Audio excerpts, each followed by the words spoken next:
Tahimik ang bayan ng Kabugao sa ilalim ng mapusyaw na liwanag ng hapon. Ang araw ang unti-unting lumulubog sa likuran ng kabundukan at ang hangin dumaraan sa bawat iskinita ay may dalang kakaibang lamig. Isang lamig na hindi may paliwanag ng panahon. Sa mga nagdaang linggo, ang dating payapang baryo ay tila nababaluton ng isang hindi nakitang anino ng takot. Isa-isang nagsasara ang mga tindahan bago pa man tuluyang dumilim.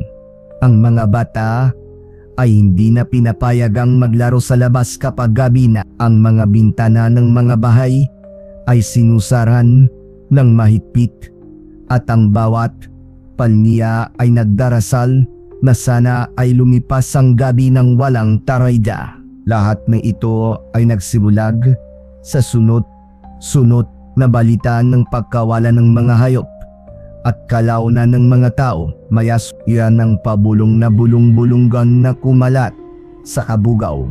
Walang gustong magsabi nito ng malakas, ngunit lahat ay alam na may masama na gumagala sa dili. Sa isang lumang bahay na gawa sa kahoy sa dulong baryo, magkatabing nakaupo sa bangko ang isang batang binata at ang kanyang matandang lolo.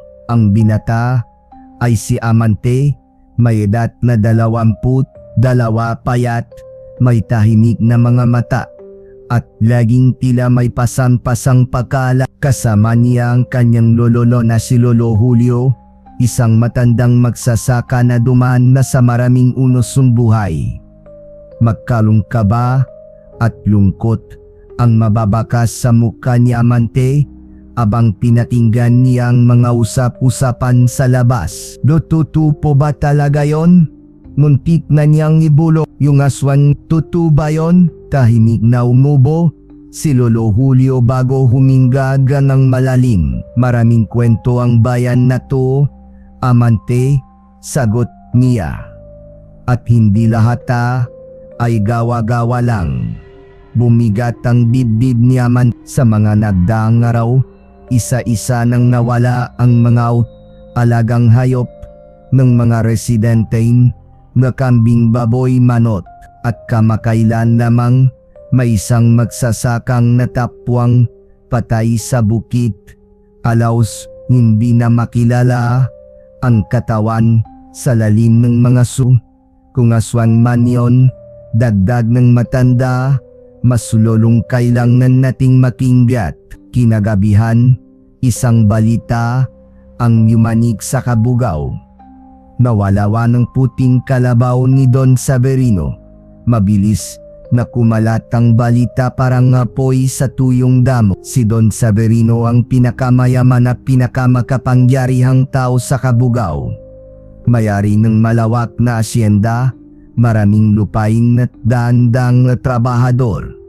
May ilan na gumagalang sa kanya, ngunit mas marami ang natakot. At ang puting kalabaw, iyon ang pinakapinahahalagahan niyang alag. Kinabukasan, tinipon ni Don Severino ang buong bayan sa plaza. Maga pa lang ay nagtipon na ang mga tao. Walang naglalakas loob na umiwas. Lahat ay lamang kapag si Don Severino ang tumawag. Walang pwedeng humindi. Kasama sa mga pumunta sina Amante at Lolo Julio. Habang naglalakas sila papunta sa plaza, ramdam ni Amante ang kakaibang kaba sa kanyang dibdib. Hindi alam kung bakit, ngunit bawat hagbang patungo roon ay parang pabigat. Sa gitnang plaza, nakatayo si Don Severino, matikas, may suot na puting barong at may malamig na titig sa mga mata. Sa likuran niya, ang niyan sa kanyang mga tauhan, pawang matatangkad at seryoso ang muka.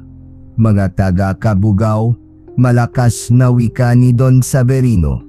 May nawala sa tahimikan lahat. Ang aking puting kalabaw, ipinagdinan niya. Hindi ito ordinaryong hayop. Nagkatinginan ng mga tao.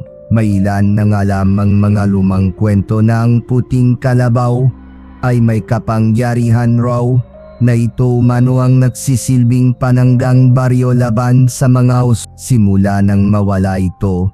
Patuloy ni Don Severino, dumami ang kasamaan sa lugar na ito. Biglang nanlamigan katawan ni Amante.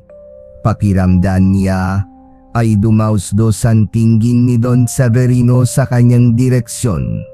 Parang isang patalim na duman sa kanyang balat. Kung sino man ang nakakalamang kung nasaan ang aking kalabaw. Maring sabi ni Don Severino, may matatanggap na maliking pabuya, bulong na ng mga tao. Ako'y hindi tigil dagdag pa niya hanggat hindi ko ito naibalali. Lo, umuwi na po tayo, pabulong niyang sabi nung di tila may nais pang sabihin si Don Severino. May ilan sa inyo, wika niya habang nakatingin sa mga tao, ang mayaring masadlak sa kapahamakan kung patuloy kayong magtatago ng lihim.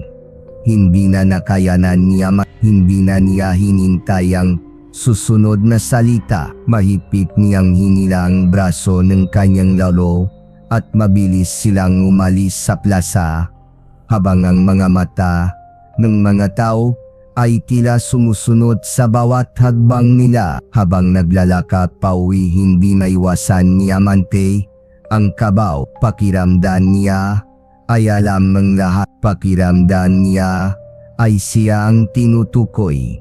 Pagdating nila sa bahay, pareho silang tahimik. Umupo si Lolo Julio sa bangko at napabuntong hininga. Amante, marahang sabing matanda. Sa palagay mo ba totoo ang sinasabi niya? Hindi kaagad nakasagot ang binat. Sa isipan niya, paulit-ulit na umikot ang isang katotohanang matagaw na niyang itinatago, isang lihim na may kakayahang magwasak ng kanilang mundo. Sa di kalayuan, sa likod ng kanilang bahay, isang puting anino ang tahimik na nakatayo sa loob ng kulunggang ng baboy. At ang kwentong ito ay dito pa lamang magsisimula. Hindi makatulo si Amante ng gabing iyan. Paulit-ulit na bumabalik sa isip niya ang malamig na tingin ni Don Severino sa plaza. Parang may alam, parang may namoy na lihim. Sa bawat pagpikit niya, nakikita niya ang puting kalabaw at ang mga dugong nababalita na naman sa bayan. Tahimik ang buong bahay, naririnig lamang ang mahinang huniang kuliglig sa labas at ang banayad na paghihip ng hangin sa mga dingding. Ngunit sa dibdib ni Amante, parang may kumakatok. Isang takot na matagal na niyang kinikim. Dahan-dahan siyang bumanggon mula sa hinihigang banigat. Tumingin sa higaan ng kanyang lolo. Mahimbing ang tulog ni Lolo Julio. Ngunit bakas sa mukha nito ang pagod at bigat na dala ng mga pangyayari. Patawad, Lo, bulong ni Amante. Lumabas siyang silid at naglakad patungo sa likod ng bahay. Iniwasan niyang lumika ng gay parang isang magnanakaw sa sariling tahanan. Sa bawat hagbang niya sa malamig na lupa, mas lang bumibigat ang konsensya niya. Pagdating niya sa kulunggang baboy, bahagya niyang binuksan ang pinto at doon nakatayo sa dilim ang puting kalabaw. Tahimik ito, payapa, parang walang kamalay-malay sa kaguluhang idinulot ng presensya nito sa buong kabugaw. Lumapit si Amante at marahang hinaplos ang tagiliran ni puti. Mahina niyang sabi, kung alam lang nila ang totoo. Bumuntong hininga siya at umupo sa tabi ng kulunggan. Sa mismong sandaling iyon, bumalik sa lalala niya ang araw na kinuha niya si puti mula sa asyenda ni Don Severino. Hindi ang plana. Isang hapon iyon habang pauwi siya galing bukid, nadaanan niya ang bahaging ni asyenda ni Don Severino. Isang lugaw na kilalang ipinagbabawal sa karaniwang tao. Ngunit sa gilid ng bakod, may nakita siyang kakaiba. Ang puting kalabaw, nakatali payat at tila ng ngunit higit sa lahat, ang mga mata nito parang may panawagan, parang may hining tulong ng gabing iyon, parang may humihila kay Amante, pabalik sa asyenda, parang may boses sa loob ng kanyang isip na nagsasabing niyan. Ngayon na, at doon niya nakita ang si Don Severino. Sa gitna niya nagsulo, hawak ang isang matulis na kutsilyo, nakaluhod. Sa harap niya ang puting kalabaw, habang tinataglan ng mumunting piraso ng sunggay. Narinig niya ang ding ng hayop at sa lupa. Nakita niya ang isang maliit na sisidlan. Naroon ang muta mula sa sunggay ng kalabaw. Doon niya napagtanto ang yat. Hindi pa nanggalaban sa aswang ang puting kalabaw. Ito ay pinagmumulan ng kapangyarihang ginamit ni Don Severino, hindi para protektahan ang kabugaw, kundi para palakasin ang sarili niyang kasakiman. Kaya ng gabing iyon, kahit nanginig sa takot, pinakawalan ni Amante ang puting kalabaw at pinalapawi, at simula niyon nagbago ang niyal. Nagkaroon silang pera at kasabay nito, dumami ang mga waswang pinagamit kanyan. Bulong ni Amante habang nakaitingin kay Puti. Ginagamit niya ang takot ng gatao. Tahimik lamang si Puti. Niyan ng sa loob ng dibdib ni Amante ay parang may sumasangay. Kinabukasan, ramdam agad ni Amante ang malamig na pakikitungo ng kanyang lolo. Hindi tumingin sa kanya habang kumakain ng agahan. May kliyang sagot. Mabigat ang katahi. Lola, kasulog na sabi ni Amante. May gusto po sana akong ipaliwanag. Pinuto siyan ng kadagamit ang isang mahabang buntong. Tinulungan niyang kanyang lolo sa magawaing bahay. Nang niyan may padere sa pagitan niya, isang padere, siya mismong nagtayo. Sa hapon dumating ang balita, may isa na namang isang trabahador mula sa asyenda ni Don Severino ang natagpuang patay sa sakahan. Wasak ang dibdib, halos wala ng dugo ang katawan, mulang ng balot ng katot ang kabug. Sa plaza nagsimula ng giderete ng Amante. Tuwing maririnig niya ang kangalan nito, alagaan niya raw ang impormasyon. Sabi ni unti-unti, naramdaman ni Amante na umiikli ang orasya. Isang hapon, inutusan siya ni Lolo Julio na bumiling gamot sa tinda. Habang walang sagot sa likod ng bahay, nakita niyang bahagyan na kabukasang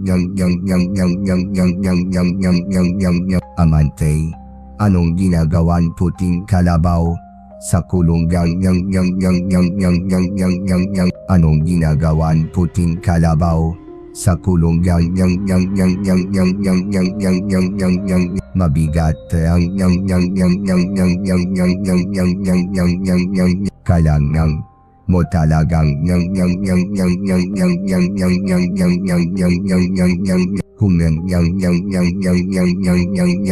nang nunong bumukas ang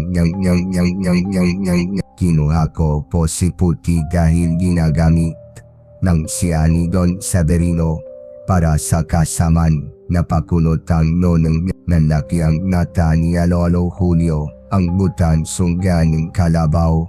Paliwan Lola, payag si Amante. Ginagamit ni Don Severino si Puti para yumaman. Ginagamit ng muta para palakasin ang sarili niyang impluensya. Hindi po totoo na palangga si Puti laban sa aswang. Ng saglit na natahimik si Lolo Julio. Kung ganon, Marahang sabing nyang, may maswan nyang. Opo agad na sagot ng nyang. Nakikusap po ako. Patuloy ni Amante. Huwag po nating ibalik si Puti. Gagawa po ako ng paraan para maprotektahan ng sa gabi niyan.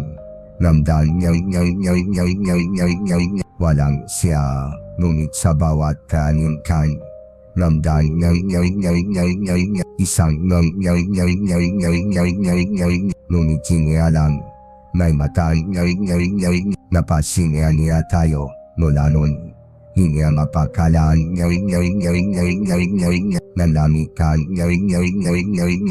hindi niya tagang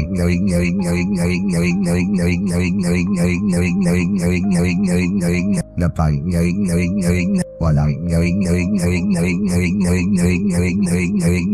ang say sinuyo dan silip.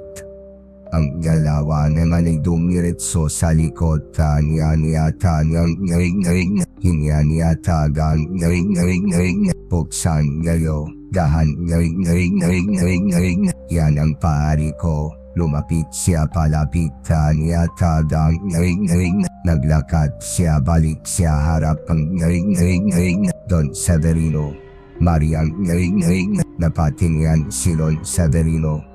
Napiniatagang alam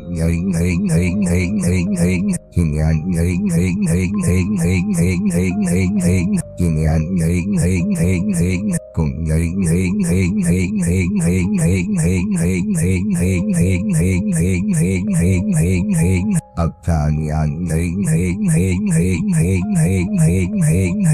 dalawa, tatlo, ngunit hindi sila tao. Mahahaban, mga kuko, pulaan mga bata at ang mga giti. Hindi pang mundo, aswang, mahinang bulong isang tauhan, nakagulo ang lahat. May tumagbo, may nadapa, may napasya. Biglang, kumawak si Don Severino sa kanyang dibdib at sumigaw, huli na! Naubos ng bisan muto. Napatingin siya mantabi sa puting kalabo at tuon niya. Napansin ng ngingigito. Lo, siya niya manta. Kailangan nating pakawalan siya. Nung itulin, biglang umatakay sa mga aswang. Isang siyaw, isang patak dugo, nagulantang. Ang baryo, ang dating tahanan, ng katahimikan, ng yon, Mayan Mikilo. Siyaw at lagim at sa gitnang kaguluhan may isang taong biglang sumulpot. Amanta, siyanyok, sugatan, hinggat pero may hawak na anting-ganting. Hindi pa tapos to. Sila niya, magkatinginan sila ni Amanta at sa sandaling iyon, alam ni Amanta na ang laban ay hindi na lang para sa kalabo, kundi para sa kaluwang buong baryo. Ang hangin ay biglang hindi dahil sa katahimikan, kundi dahil tila mismo ang gabi ay humihinga sa ilalim ng malamnam na buwan. Ang baryong Kabugo ay hindi na mukhang tahanan. Ang mga bahay na dati pulong tawan mga bata at inggayin ng nabataringga ng kamaraw-araw na buhay ay ngayon tila mga kabong na nakinig sa presensyan mga nilalang na hindi kabilang sa mundong ito. Sa gitnan ng lewasan, nakatayo si Amanta na lalamig ang kanyang mga palat. Basan pawis ang kanyang nung ngiti ang kanyang mga mata. Hindi umatas sa harap niya tatlo, hindi lima ng nilalang na lumitaw mula sa dilim ng mga punong balete. Ang kanilang mga katawan ay tila pinaharong tao at ang balat ay matigas sa parang uling. Ang mga mata kumikislap sa pula at tilawa. Ang mga kuko ay mahahaba at tila kayang punitin. Ang laman sa isang iglap, aswang, mahinang bulong ni Lolo Julio. Nang ngingiki habang mahigpit ang hawak sa kanyang nung ngitang tunay na kinatatakutan ni Amanta ay hindi ang mga aswang. Ito ay ang taong nakatayo sa likuran niya. Don Severino, Nakatuon ang tingin na to sa puting kalabo na si Putin nang gayaw ipinapawisan at nangingiki habang nakagaos. Sa lubid, talinyo siya ni Don Severino sa kanyang mga tauhan. Hindi dati siya makawala nung nitihuli na isang mababang unggol ang umingaong ko mula kay Puti. Ang lupa sa ilalim ng kanyang mga paa ay bahagyang lumubog. Ang mga mata nito na dati kalmado ay biglang nagliwanag sa kulay na hindi may paliwanag, pilak na may halong buga. Napatas ang mga tauhan na Don Severino. Ano yan? Takot na tanong ni Kisa bago pa makasagot. Ang sinuman, isang aswang ang biglang lumundag mula sa mga puno. Mabilis, tahimik, nakamamatay, maginggat. Si Alnionyo habang ni tinataas ang anting-ganting na hawak niya. Isang matinis na siraw ang pumunit. Sa gabi, ang aswang ay tumalsik patas, parang sinampal ng isang hindi nakitang pader. Pumagsak ito sa lupa, umusok ang bal. Hindi ordinaryong anting-ganting yan. Bulong ni Lolo Julio. Huminga ng malalim si Onyok. Pamana, yan ng pamilya namin. Sagot niya. Palaban sa mga nilalang na hindi na dati bumalik sa mundong to. Nung bumisi si Don Severino, napakabata, mapaparaintindihin ang tunay na kapangyarihan. Malamig niyang sabi, kahit ilang antinggan ang hawakan niyo, wala kayong laban sa kasunduan ng dugo. Nalaki ang mata niya manta. Kasunduan, tumawa si Don Severino. Marahan, punong kabaliwan. Matagal, simula niya, bago kayo ipanganak, bago pa man may tayo, ang baryong to, may kasunduan. Tumigil ang mga swang, parang nakinig. Ang kabuga, patuloy niya, ay tinayo sa lupang hindi para sa tao. Ito ay lupa ng mga nilalang. Sa pakitan ng to, hindi ganap na demonyo, hindi rin ganap na ayop. Humigpit ang hawak ni Amanta sa kanyang kamao. Kaya tuwing may salot, tuwing may tagutom, may kailang kapalit ani Don Severino. At ako ang naging tagapamagitan. Sinakripisyo yo ang mga tao. Galit na sigaw ni Amanta. Hindi, sagot ni Don Severino. Pinili ko ang mas konti para mailigtas ang mas marami. Biglang sumigaw si Lolo Julio. Sinungaling, kung tagapamagitan ka, bakit ikaw lang ang yumam? Sandaling natahimik si Don Severino at doon nabiyak ang kanyang muka sa tunay na galit.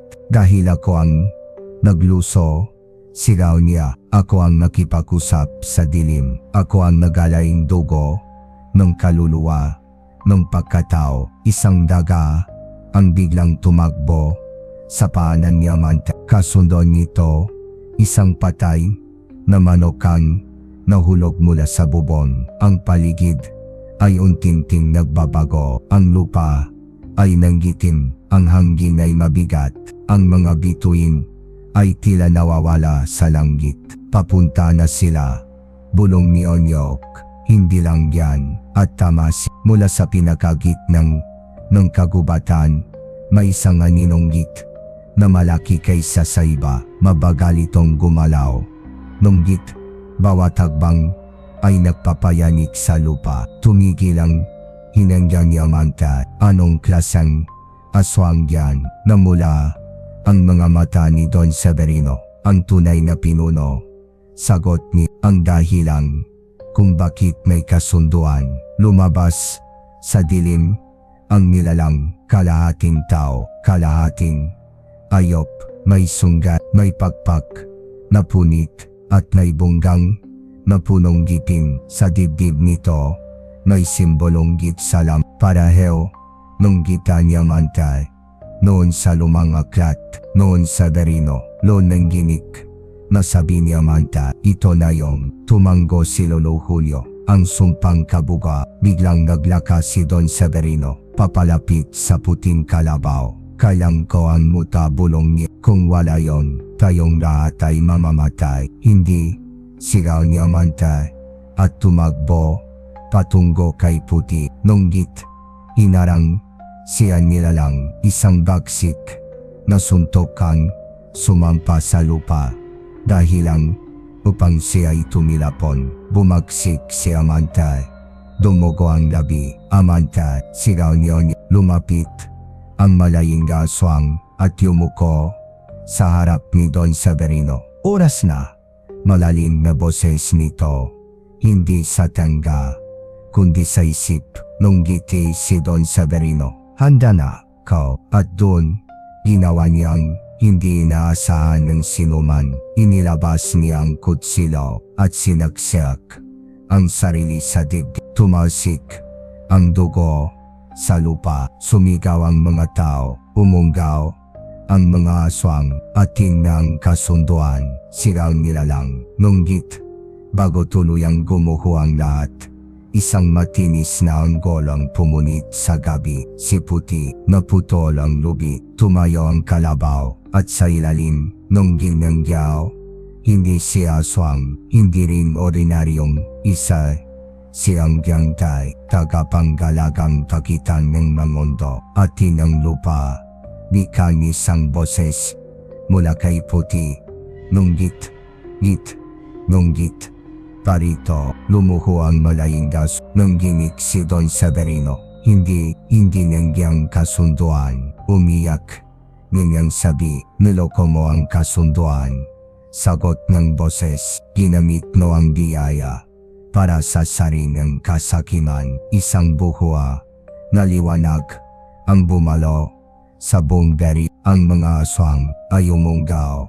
Isa-isang nang nalalaw na parang usok. Sumisigaw si Don Severino habang ang kanyang katawan ay unti-unting nagigabo. Patawad.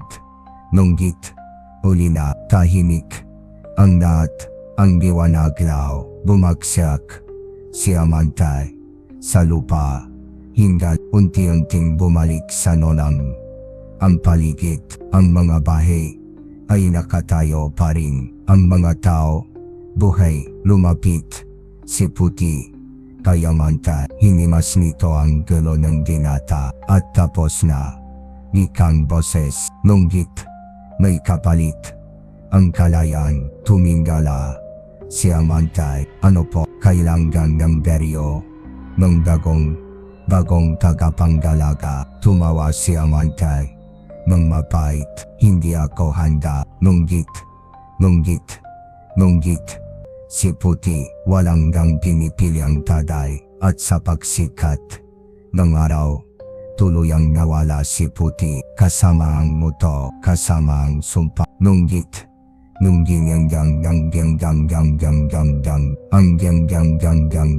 Niwaswan, masato, nunggit,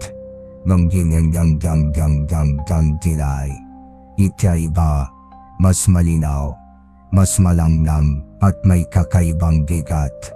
Sa hangin, ang mga tao ay tahimik na naglalakad sa kalsada. May bawat galaw at tingin si Amante. Bagamat bagot at sugatan ay nakatayo sa gitnang plaza. Ang bawat hagbang kasama nung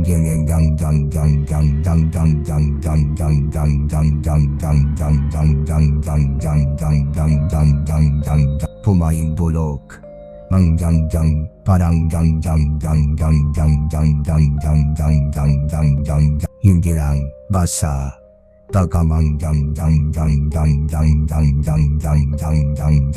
Hindi na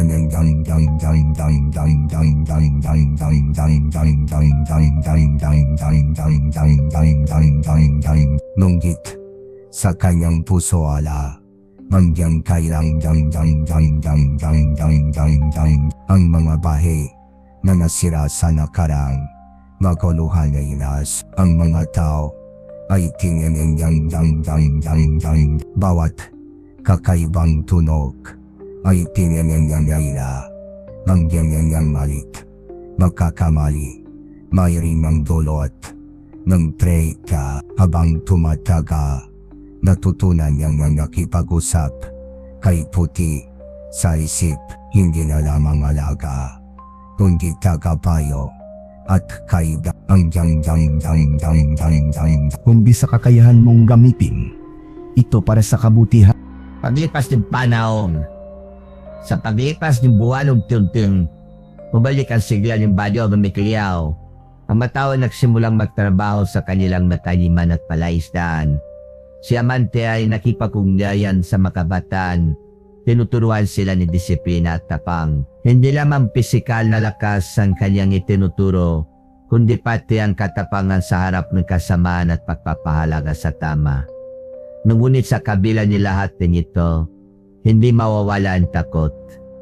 Ang alaala ni Don Severino at yung Mika-aswang ay nakaukit sa bawat sulok ng kanilang badyo. Ang bawat kagabi ay may kanikababalahan ng naaninong namumula sa dilim, magabulong sa hangin at magamata na kumikislap sa kadiliman.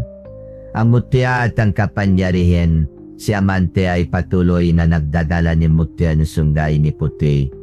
Ito ang simbolo ng kanyang bagong responsibilidad. Sa bawat pagsubok, sa bawat panganib na dumating, ang mutya ay nagbigay ni lakas, proteksyon at kaliwanagan sa kanya.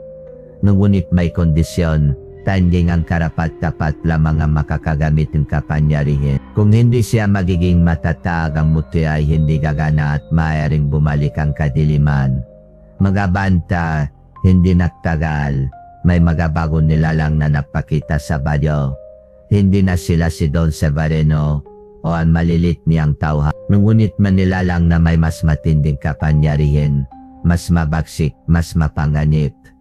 Si Amante, bagamat may mutya ay kinailangang panggamitin ang lahat ng kanyang karunungan, disiplina at lakas upang labanan sila. Sa bawat laban, natutunan niya. Hindi lahat ng nilaban ay dati harapin ng mag-isa. Ang tunay na tapang ay nakikita sa kakayahan, humingi ni tulong. Ang kapangyarihan ay hindi lamang ibinibigay para sa sarili, kundi para sa kabutihan ng marami. Pagpapakita ng kabayanihan, minsan habang namimigay ni pagkain at tulong sa mga tao, nakita ni Amante ang mga batang natakot sa dilim. Sa halip na itakbo ang takot, hinawakan niya ang mutya at sa pamamagitan ng isang malit na liwanag, ipinakita ang katotohanan. Walang dati katakutan. Ang tapang ay nasa puso ninyo, hindi sa inyo nilalang. Ang mga bata ay numiti at ang kanilang mga mata ay nagniningnan sa pag-asa. Ang badyo ay unti-unting muli naging tahanan, ngunit sa ilalim ng liwanag. Alam ni Amante na kailangan pa rin niyang magbanta. Ang huling aral isang gabi, habang nakaupo sa harap ng lumang balete, nakaramdam si Amante ng presensya ni puti. Hindi man lumitaw, alam niyang naroroon. Amante, natutunan mo na ang pinakamahalaga na pulong ng mutya. Hindi sapat na labanan ang kasap. Kailangan mo rin pangnalagaan ang kabutihan at kabayanan iba upang hindi sila maligaw. Humiga ng malalim si Amante. Salamat puti. Hindi ko po kayo pabayaan. Epilogue. Lumipas ang taon. Si Amante ay naging kilala bilang bagong tagapangalaga ng kabug. Ang badyo ay patuloy na lumalaki at tumunlad. Ang mga tao ay nagtutulungan at kahit may mga lumilitaw na panganib, alam nilang may gabay na nagbabantay. Si Lolo Julio kahit tumatanda ay masaya na nakita ang badyo at ang apo na nagtagumpay. Si Onyok ay naging katuwang sa pamamahala ng badyo. Pinapakita ang tapang at katapatan sa bawat hakbang. Ngunit sa bawat kagabi, sa ilalim ng buwan at bituin, alam ni Amante may anino pa rin sa kabundukan, sa kagubatan, sa hangin. At kailangan niyang manatiling handa. Ngunit sa kabila ni lahat may katahimikan at pag-asa. Ang mutya ay hindi lamang sandata, kundi gabay. Ang badyo ng kabugaw ay patuloy na bubuo ang bagong kabanata at si Amante ang batang minsang natakot ay ngayong bayani at tagapangalaga at sa kanyang puso alam niya ang tunay na lakas ay nasa tapang pagmamahal at malasakit sa paglipas ng panahon. Sa paglipas ng buwan unti-unting bumalik ang sigla ng Badyo Lumikliaw. Ang matao ay nagsimulang magtrabaho sa kanilang mataniman at palaisdaan. Si Amante ay nakipagugnayan sa makabataan. Tinuturuan sila ni disiplina at tapang. Hindi lamang pisikal na lakas ang kanyang itinuturo, kundi pati ang katapangan sa harap ng kasamaan at pagpapahalaga sa tama. Ngunit sa kabila ni lahat ng ito, hindi mawawala ang takot. Ang alaala ni Don Severino at yung Mika Aswang ay nakaukit sa bawat sulok ng kanilang badyo. Ang bawat kagabi ay may kababalahan ng naaninong namumula sa dilim, magabulong sa hangin at magamata na kumikislap sa kadiliman. Ang mutya at ang kapangyarihan, si Amante ay patuloy na nagdadala ni mutya ng sunggay ni puti. Ito ang simbolo ng kanyang bagong responsibilidad. Sa bawat pagsubok, sa bawat panganib na dumating, ang mutya ay nagbigay ni lakas, proteksyon at kaliwanagan sa kanya. Ngunit may kondisyon, tanging ang karapat-dapat lamang ang makakagamit ng kapangyarihan. Kung hindi siya magiging matatag, ang mutya ay hindi gagana at maaaring bumalik ang kadiliman. Magabanta, hindi nagtagal, may magabagong nilalang na napakita sa badyo. Hindi na sila si Don Severino o ang malilit niyang tauhan. Ngunit manilalang na may mas matinding kapangyarihan, mas mabagsik, mas mapanganib.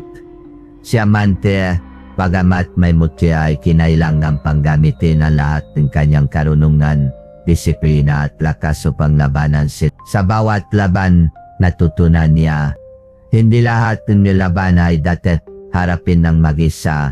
Ang tunay na tapang ay nakikita sa kakayahan, humingin itulong.